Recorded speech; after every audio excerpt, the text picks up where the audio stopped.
اب نئی تہذیب شروع ہوگی، نیا دور شروع ہوگا۔ محترم یہاں یہ بتائیے کہ جس طرح آپ اس کو عراقی آدم کہتے ہیں، کیونکہ آپ کا کہنا ہے کہ وہ عراق میں آیا تھا، یعنی وہاں پیدا ہوا تھا یا جو بھی تھا، تو پھر ہم آپ کو پاکستانی آدم یا جرمن آدم کیا کہیں گے ہم آپ کو؟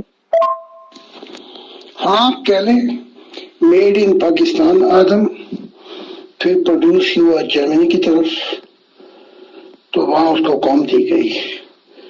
پر یہ تو میں نے مزاحم کہہ دیا۔ عراقی ہو یا پاکستانی آدم ہو، اگر وہ عراقی آدم خدا کی منشا پوری کر دیتا تو اسے کوئی عراقی آدم نہ کہتا، بلکہ اس کو انسانیت کا آدم کہا جاتا۔ تو یہ عراقی تو اس لیے شناخت آئیڈینٹی کرنی پڑتی ہے کہ جہاں سے سلسلہ شروع ہوا اس سوسائٹی کا، نوح، ابراہیم اور پھر موسیٰ، ابراہیم کے بعد اسحاق، یعقوب، یہ لائن لگی ہوئی ہے۔ تو نہ کوئی عراقی ہے نہ کوئی پاکستانی ہے، یہاں تو صرف انسانیت ہے۔ جیسے عیسیٰ نے کہا تھا you shut the kingdom of God before men, تم انسانیت کا دروازہ بند کرتے ہو خدا کی بادشاہت کے لیے۔ جی محترم زاہد خان صاحب بہت بہت شکریہ، میں نے بھی ایسے ہی لائٹ موڈ میں سوال کیا تھا۔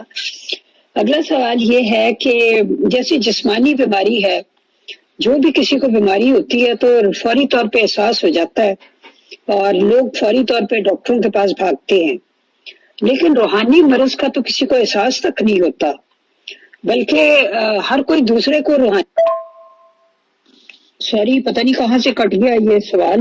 میں یہ عرض کر رہی تھی کہ جسمانی بیماری کے لیے تو ڈاکٹروں کے پاس بھاگتے ہیں، لیکن روحانی مرض کا تو کسی کو احساس تک نہیں ہوتا، بلکہ ہر کوئی دوسرے کو مریض سمجھ رہا ہوتا ہے۔ یہ بڑی بدقسمتی ہے ہماری کہ صوفیہ اکرام جو تھے، اگر وہ پھیل جاتے تو وہ تھے صحیح کہ وہ نشاندہیاں بھی کرتے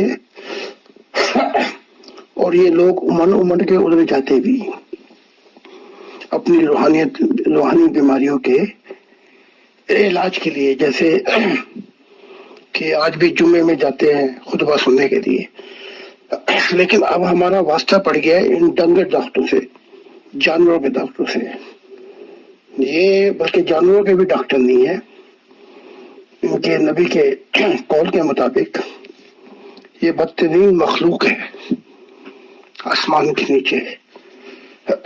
ورنہ جمعے سے مراد یہ ایک ایسا اجتماع ہو جہاں پر لوگ جائیں اور انہیں اپنی روحانی بیماریوں کا احساس ہو اور ان کی رہنمائی اور علاج کیا جائے۔ اجتماع سے مراد یہی ہے۔ جی محترم بہت بہت شکریہ۔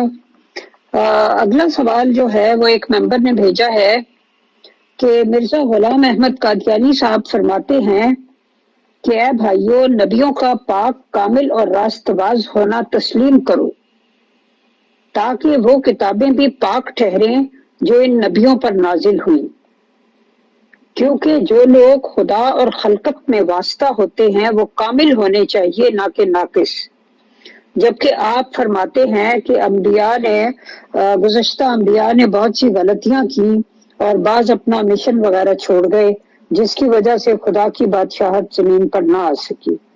اس بارے میں آپ کیا فرماتے ہیں؟ غلام احمد قادیان تو خود بھی کامل نہیں تھا، اس کی تعلیمات کو دیکھا جائے تو اتنے کنفیوژن اور تضاد ہیں۔ تو اگر وہ یہ کہتا ہے کہ انبیاء کامل ہونے چاہیے تو پہلے اپنی طرف بھی غور کر لیتا، اور اس کی کاملیت سے یہاں بھی اندازہ لگایا جاتا ہے کہ اس نے خدا کی تعلیمات کو چھپائے رکھا۔ یہ وہ خود کہتا ہے کہ 12 سال بارش ہوتی رہی، الہاموں کی، تب اپنا عقیدہ بدلا ہے 1901 میں. تو 1891 تک یا غالباً اس دور میں وہ تو پرانے عقیدے پہ قائم ہے. تو 1901 میں جا کے وہ اعلان کر رہا ہے. تو جو شخص اب خدا کی تعلیمات کو چھپا رہا ہے اور ادھر کر کے ساری زندگی گزار دی، اور 1901 اور 7-8 سال میں اس کا انتقال ہو جاتا ہے، تو وہ کیا کامیابی کی بات کر سکتا ہے؟ اس کا جو بھائی بند ہے عیسیٰ، وہ حق بات بیان کرتا ہے. وہ کہتا ہے اپنا انجیل میں کہ تم مجھے نیک کیوں کہتا ہے؟ کوئی کامل نہیں، کوئی نیک نہیں. پہلے تو اس نے اپنا ہی انکار کر دیا، پھر کہا کوئی نہیں، یعنی میں بھی نیک نہیں. تو کامل تو بڑی دور کی بات ہے. پھر کہا کہ کوئی بھی نیک نہیں، مراد کائنات کے اندر. پھر کہا سوائے ایک خدا واحد کے. ایک کا صیغہ بیان کیا، یہ نہیں کہا ایک باپ اور ایک بیٹا. تو اس نے حق کی بات کی. اور غلام احمد قادیان جو ہے فلسفی رنگ میں بڑی باتیں کرتا تھا، لیکن حقیقت سے اس کا دور کا بھی تعلق نہیں تھا. میں آخری نور ہوں خدا کا اور آخری راہ ہوں. کیا غلام احمد قادیان کے بعد اس کے نور ختم ہو گئے؟ یہ کوشچن ہے.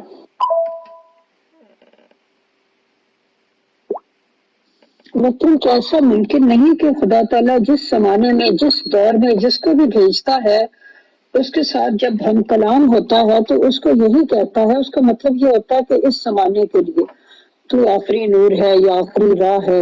اسی طرح حضرت عیسیٰ علیہ السلام نے بھی فرمایا تھا، رسول پاک صلی اللہ علیہ وسلم نے بھی فرمایا کہ میرے بعد کوئی نہیں ہے. تو شاید یہ کوئی محاوراتی کوئی چیز ہو، اس کا مقصد یہ نہ ہو کہ میں آخری ہوں اور میرے بعد راستے بند ہو گئے.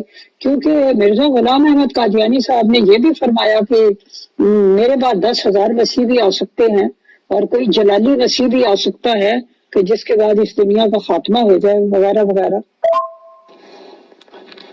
ان کی عجیب عجیب باتوں کی وجہ سے انسانیت کو بڑی ٹھوکر لگی. ایک صوفی، ایک صدیق، ایک صالحین اور ایک ابدال غوث شاید ان کی باتوں کو، کیونکہ ان کا اپنی بھی روحانیت ہوتی ہے، سمجھ جائیں، لیکن ایک عام آدمی کو انتہائی ٹھوکر لگی. اب 1500 سال سے کہ میں آخری نبی ہوں، اس پہ دلائل بھی دی ہے محمد صاحب نے. اگر میرے بعد نبی ہوتا تو عمر ہوتا، اور میری مثال محل جیسی ہے، اور بہت سی باتیں کی کہ جس کی ایک اینٹ کی کمی تھی وہ میں ہوں. اور تواتر کے ساتھ علی تو میرا بھائی ہے، لیکن موسیٰ کے بعد ہارون نبی تھا، میرے بعد نبی نہیں. اور اس کے برعکس اور بہت سی کنفیوژن باتیں بتا دی. تو ٹھوکر کس کو لگی؟ انسانیت کو. اب خدا کہتا ہے کہ میں نے انہیں وہ باتیں بتائی تھیں جس سے انسان اپنی منزل پا لیتا. وہ چھپا لی انہوں نے، چاہے وہ محمد ہو یا عیسیٰ ہو یا کوئی اور ہو. تو اب جو تعلیمات دی گئی اس میں پہلے یہ کہا آسان زبان میں بات کرنی ہے، انسانیت کو ٹھوکر نہ لگے. تمثیلی علامتی زبانوں میں باتیں نہیں کرنی، اور میں تجھے اس لیے اپنا دل بنا کے بھیج رہا ہوں کہ تو نے میرے دل کی ترجمانی کرنی ہے. تو چاہے کوئی بھی ہو، کتنا بڑا علامتدار ہو نبوت کا، اگر اس کی نبوت کی وجہ سے لوگ ٹھوکر کھا جائیں، اس کی وجہ سے لوگ کنفیوز ہو جائیں، چاہے اس کے کوئی بھی مطلب ہو، اور 1500 سال تک لا نبی آبادہ کی لعنت، لا نبی آبادی کی لعنت پڑی ہو، اس کا کوئی حل نہ نکلے، تو ہمیں ایسی تمثیلیں، ایسی علامتوں سے خدا بچائے ہمیں۔ جی محترم، ایک ممبر کے کچھ سوالات قرآن کریم کے بارے میں ہیں۔ پہلا سوال یہ ہے کہ قرآن کریم نے بار بار لوگوں کو چیلنج دیا کہ اگر تم سمجھتے ہو کہ یہ خدا تعالیٰ کی طرف سے نہیں بلکہ محمد صلی اللہ علیہ وآلہ وسلم اسے خود ہی بنا لیتے ہیں تو تم اس جیسی ایک صورت بنا لاؤ یا کم از کم 10 آیات ہی بنا لاؤ، لیکن کوئی بھی اس چیلنج کو قبول نہ کر سکا، حالانکہ عرب کے لوگ علمی اور ادبی لحاظ سے بہت ہی اعلیٰ ذوق کے مالک تھے۔ اس بارے میں آپ کیا کہتے ہیں؟ میں اپنے ماننے والوں سے کہوں گا وہ اتنے کانٹرڈکشن اس قرآن میں بیان کر سکتے ہیں، ان سے میں کہوں گا اور وہاں پیور ڈسکشن میں لگا دیں گے۔ ایک چھوٹا سا کانٹرڈکشن تو میں ہی بتا دیتا ہوں۔ ایک جگہ کہا جا رہا ہے لا اکراہ فی الدین، دین میں جبر نہیں۔ دوسری جگہ پہ قرآن میں کہا جا رہا ہے کہ جب تک اسلام کے علاوہ کوئی چیز قبول کی جائے گی تو یہ خسارے میں ہوں گے۔ تو دو جگہ کانٹرڈکشن آ گئے۔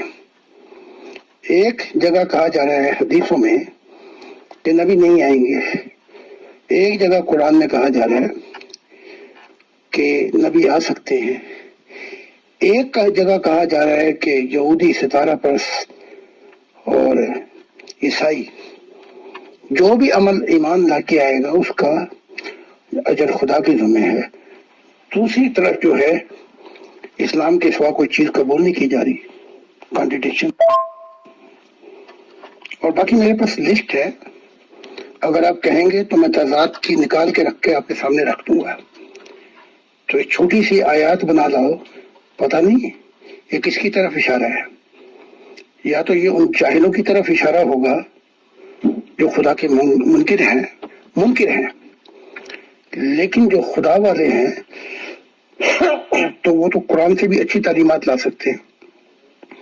منصور بن حلاج نے کہا تھا میں اس سے اچھا قرآن پیش کر سکتا ہوں، اچھی تعلیمات پیش کر سکتا ہوں، اور قرآن خود چیلنج کرتا ہے اس بارے میں کہ ہم جو چاہے آیات منسوخ کر سکتے ہیں اور اس سے بہتر پیغام لا سکتے ہیں، اور کوئی نہیں کہ جو خدا کو روک دے۔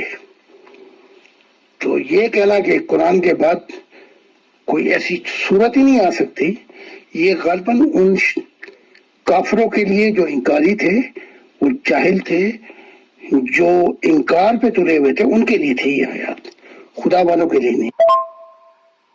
جی محترم، آپ ایسا کیجیے گا کہ پروگرام کے بعد وہ جو آیات ہیں جن میں کانٹرڈکشن ہے وہ کسی سے کہیے گا کہ یہاں پہ لگا دے، تو شاید کوئی لوگ اس کا جواب دینے کو تیار ہو جائیں۔ اگلا سوال انہی ممبر کا ہے کہ حفاظت قرآن کا جو وعدہ خدا تعالیٰ نے قرآن کریم کی سورہ ہجر میں کیا تھا کہ ہم نے ہی اس ذکر کو نازل کیا ہے اور ہم ہی اس کی حفاظت کریں گے، وہ وعدہ خدا تعالیٰ کا آج تک سچا ثابت ہو رہا ہے، اور قرآن کریم جو ہے اس میں ایک لفظ کی بھی، ایک زیر زبر کی بھی تبدیلی نہیں کی گئی۔ تو یہ اس بات کی علامت ہے کہ خدا تعالیٰ نے جو تعلیم بھیجی تھی اس کی حفاظت کی، اور 1500 سال سے اب تک وہی کا وہی قرآن کریم چلا رہا ہے۔ یہ بات بھی بالکل ٹھیک نہیں ہے، بلکہ اس کی ویڈیو بھی لگا دی جائے گی، مجھے ممبروں کو بتانا پڑے گا، اور وہ پوری لسٹ کے مطابق بتائیں گے کہ کہاں کہاں قرآن بدل چکا ہے اور کون کون سے الفاظ بدل چکے ہیں۔ یہ بھی بالکل غلط ہے، یا تو ان کی لیک آف ایجوکیشن ہے، لیکن میں کہوں گا اپنے ممبروں سے کہ وہ ویڈیو لگا دیں، بلکہ میرے پاس بھی ہے، میں ہی لگا دوں گا، صرف دیکھنی پڑے گی۔ اس میں بہت سے الفاظ بدل گئے ہیں عربی کے، اور بہت سی چیزیں کہتے ہیں نا کہ کچھ بھی نہیں بدلے گا، وہ آپ کے سامنے رکھ دی جائے گی اور آپ خود دیکھ لیں گے کہ کتنا کچھ بدلا ہے قرآن میں۔ جی اگلا سوال بھی انہی ممبر کا ہے اور قرآن کریم کے بارے میں ہے.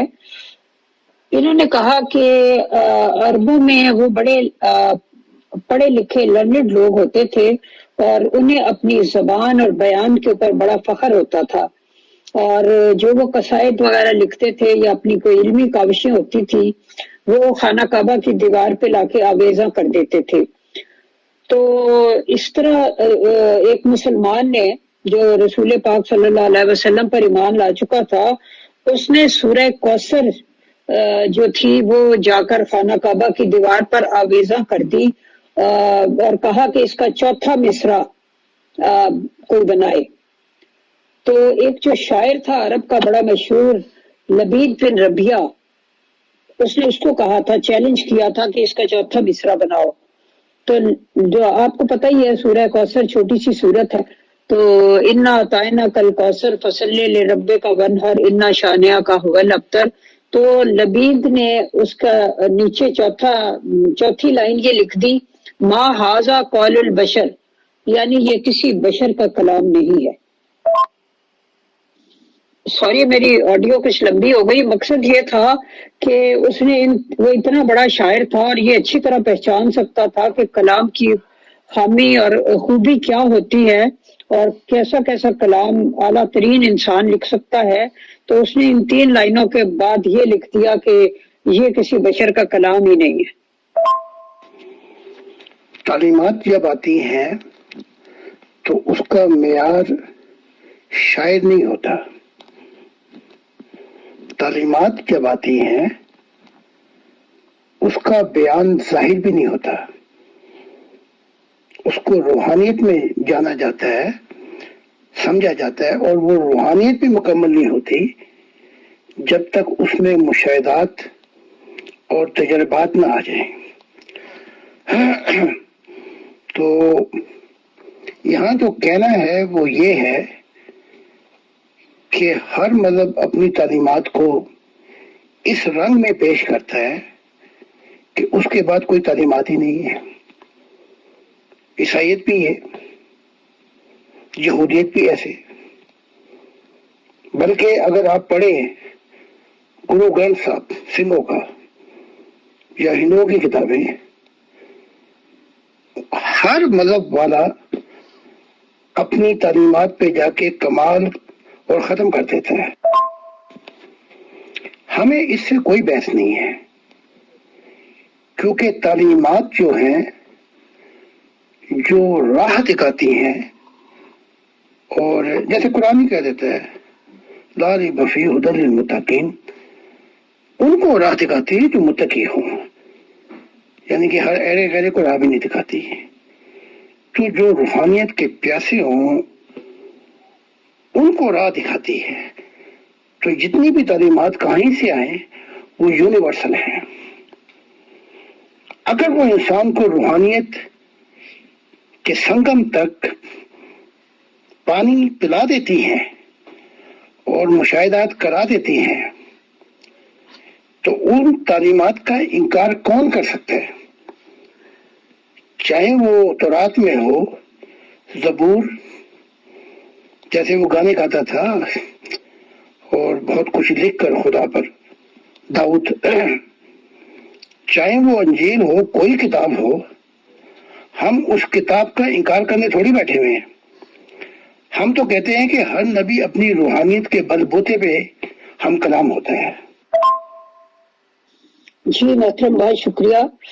اگلا سوال یہ ہے کہ یہ جو کہا جاتا ہے کہ خدا کے انبیاء کا کوئی ورثہ نہیں ہوتا، جیسا کہ رسول اللہ صلی اللہ علیہ وسلم کا فرمان تھا کہ ہم گروہ انبیاء نہ تو کسی کے وارث بنتے ہیں اور نہ کسی کو وارث بناتے ہیں. یعنی یہ دنیاوی مال کے معاملے میں تھا کہ یعنی ہمارا کوئی ورثہ نہیں ہوتا. تو اس لحاظ سے پھر ظاہر ہے اس کے بعد جو باغ فدق کا جھگڑا وگڑا چلا تو اسی وجہ سے تھا کہ حضرت ابو بکر نے اس پر عمل کیا کہ رسول پاک کا کیا ورثہ ہو سکتا ہے، اس لیے وہ حضرت فاطمہ رضی اللہ کو باغ نہیں دیا. وہ جو بھی تھا ہسٹوریکل جو بھی واقعات ہیں. تو میرا یہ کہنے کا مطلب ہے کہ کیا سب انبیاء نے اسی طرح عمل کیا؟ کیا مرزا غلام احمد قادیانی صاحب وہ بھی نبی ہونے کا کلیم کرتے تھے تو ان کا کوئی ورثہ تھا؟ اور اگر تھا تو کیا وہ ان کی جماعت کے کام آیا یا ان کی اولاد کے کام آیا؟ باغ فدق کا جو جھگڑا پڑا وہ تو محمد نبی کہہ گئے تھے اپنی زندگی میں، لیکن اگر اس مضمون کو روحانی لیا جائے تو وارث ہوتے ہیں، کیوں نہیں ہوتے؟ ابھی وہ آیت پڑھی تھی آپ نے، اِنَّا أَعْطَيْنَاكَ الْكَوْثَرَ فَصَلِّ لِرَبِّكَ وَانْحَرْ إِنَّ شَانِئَكَ هُوَ الْأَبْتَرُ، کہ تیرا جو دشمن ہے ابو لہب وہی بے اولاد ہوگا، حالانکہ اس کی اولاد تھی اور آپ کی اولاد مر گئی تھی۔ تو کہا یہ جا رہا تھا کہ روحانی اولاد ہوگی جو تیری، جو ہمیشہ چلے گی۔ تو یہ جتنے اپنا آئے ہیں اسلام کے اندر، دیکھو سلسلہ کہاں تک پھیلا ہے، روحانی تو ان کے ہوتے ہیں۔ اب ظاہری تو یہ ہے کہ محمد صاحب، ابو بکر کہتے ہیں کہ مجھ سے انہوں نے یہ بات میں نے خود سنی ہے، اس لیے میں یہ زمین جو ہے اس کو یوں نہیں بانٹ سکتا۔ تو اگر وہ زمین بٹتی بھی یا ابو بکر بانٹ بھی دیتے تو اس میں یہ تھوڑی نا کہ بی بی فاطمہ کا حصہ آتا، اس میں تو پھر حضرت عائشہ کا بھی حصہ آتا اور اہل بیت کا بھی حصہ آتا، وہ بھی پھر شامل ہوتے۔ تو اہل بیت تو محبت میں کہا تھا نا کہ میں اپنے پیچھے قرآن اور اہل بیت چھوڑ کے جا رہا ہوں، لیکن اگر اس کو بانٹتے تو ابو بکر نے اس کو نہیں کرنے دیا، بٹنے دیا، تو کسی کو بھی جائیداد اس میں سے حصہ نہیں دیا۔ تو اگر محمد رسول نہ کہہ کے جاتے تو ظاہراً بھی حصہ ملتا اور روحانی بھی حصہ ملتا، روحانی وارث بھی ہوتے ہیں۔ اب آپ نے کی یہ بات غلام احمد قادیان کی، اس کے متعلق اہمیت بتا سکتی ہے کہ اس کی ان کے پاس جو چھوڑا انہوں نے بعد میں، اس کے وارث کون تھے؟ کیوں میں تو پیدائشی احمدی نہیں ہوں، جو میں بتاؤں گا وہ تو میں وہی بتاؤں گا جو میں نے تعلیمات پہ غور کیا اور پڑھا۔